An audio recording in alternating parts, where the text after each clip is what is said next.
Today, I'll show you a simple way to unlock your phone's screen lock or password without losing any data.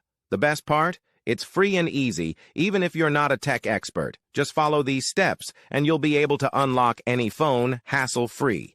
Let's get started. You can unlock your phone's screen lock or password using a special code. You will need to press on emergency call, and then you must enter a code. This code is unique to each type of phone and is provided by the phone manufacturer. In this video, we're using a code that works specifically for the type of phone we're demonstrating.